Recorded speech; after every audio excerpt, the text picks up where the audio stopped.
اور اب میری صبر کا پیمانہ اس وقت لبریز ہوا جب میری 18 سال کی بچی کو رات کے 2 بجے ویڈیو بھیجی گئی ہے، اور پھر اب اسی ویڈیو پہ میری تصویر پارلیمنٹ کی جو میری پروفائل پکچر ہے ساتھ میرا نام لگا کے، اور اس غلاظت کو انہوں نے پھیلایا پی ایم ایل این کے میڈیا سیل نے، اور اس پہ ایف آئی اے میں نے کمپلینٹس ڈالی ہے۔ سائبر کرائم میں 3 گھنٹے جا کے دفتر میں بیٹھی رہی ہوں، ان کو ایک ایک چیز دے کر آئی ہوں۔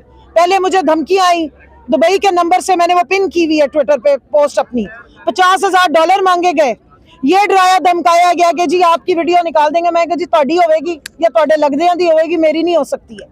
مجھے آپ لوگوں سے کریکٹر سرٹیفکیٹ لینے کی ضرورت نہیں۔ الحمدللہ ہم گھروں سے نکلتے ہیں، ہمارے گھر والوں کو ہمارے پہ پورا اعتماد ہے، ہمیں اپنی ذات پہ پورا اعتماد ہے، اور اللہ کی ذات پہ عزت اس کے ہاتھ میں۔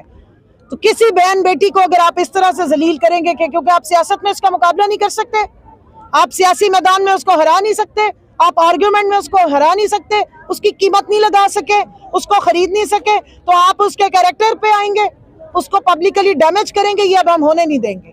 اس لیے میں باہر آئی ہوں اور آ کے بات کی ہے، کیونکہ بات وہاں تک بڑھی کیونکہ 1.5 مہینے سے تقریباً 1.25 مہینے سے میں ہر دوسرے دن سائبر کرائم والوں کو کالز بھی کر رہی ہوں، ان سے پوچھ رہی ہوں کہ بھائی میرے کیس کا کیا بنا۔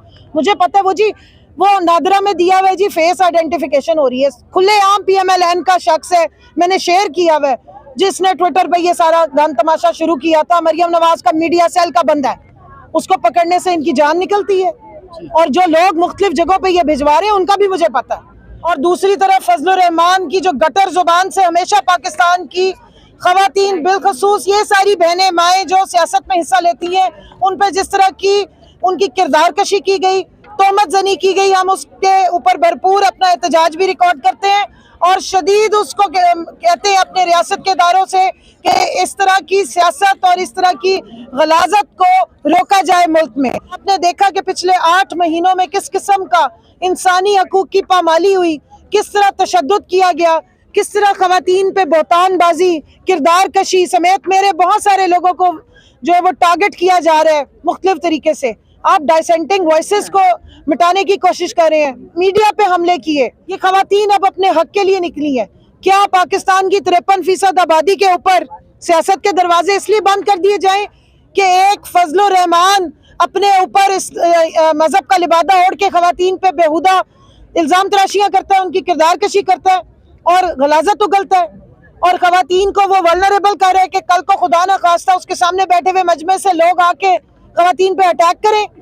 کدھر ہے ریاست کے ادارے؟ اور ایف آئی اے کدھر ہے؟ 24 ایف آئی آر کٹی عمران ریاض خان پہ، 16 ایف آئی آر کٹی ارشد شریف شہید پہ، 28 ایف آئی آر کٹی عمران خان پہ۔ دیکھیں یہ ریاست جو ہے یہ جمہور کے لیے، عوام کے لیے، ریاست کے ادارے عوام کو بچانے کے لیے، ان کی پروٹیکشن اور ان کو سرو کرنے کے لیے کھڑے ہوتے ہیں۔ یہ ایف آئی اے کسی کے گھر کی باندھی نہیں ہے، یہ اس امپورٹڈ سلیکٹڈ سرکار کی کٹ پتلی نہیں ہے۔ ایف آئی اے یہ شہریوں کے لیے بنائی گئی ہے۔ ہم کدھر جائیں بتائیے؟ میرے ساتھ جو سلوک ہوتا رہا ہے، سائبر کرائم سننے کو تیار ہی نہیں ہے، وچ ہنٹنگ کرنے کے لیے تیار ہے۔ یہ کیا ہو رہا ہے اس ملک میں؟ یہ کون سے قانون کی اور کون سے آئین کی جو ہے یہاں پر پاسداریاں ہو رہی ہیں؟ ہم آپ سے بنتی کر رہی ہیں، آپ کی مائیں بہنیں بیٹیاں 53% آبادی کی ریپرزنٹیٹیوز نکل آئی ہیں اس گھٹیا غلیظ زبان کے بعد۔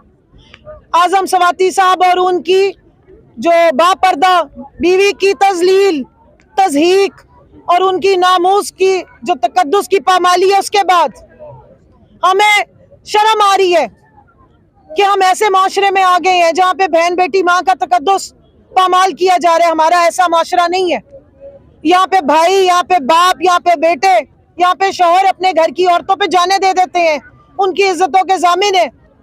یہاں پر ایک شخص ہمیں للکارتا ہے، زنا جیسے گھٹیا الفاظ استعمال کرتا ہے، بچیوں کے اوپر تہمت زنی کر رہا ہے۔ آپ کس طرف لے جا رہے ہیں معاشرے کو؟ آپ اپنے ملک کے یوتھ کو، اپنے بچوں کو انسٹیگیٹ کر رہے ہیں۔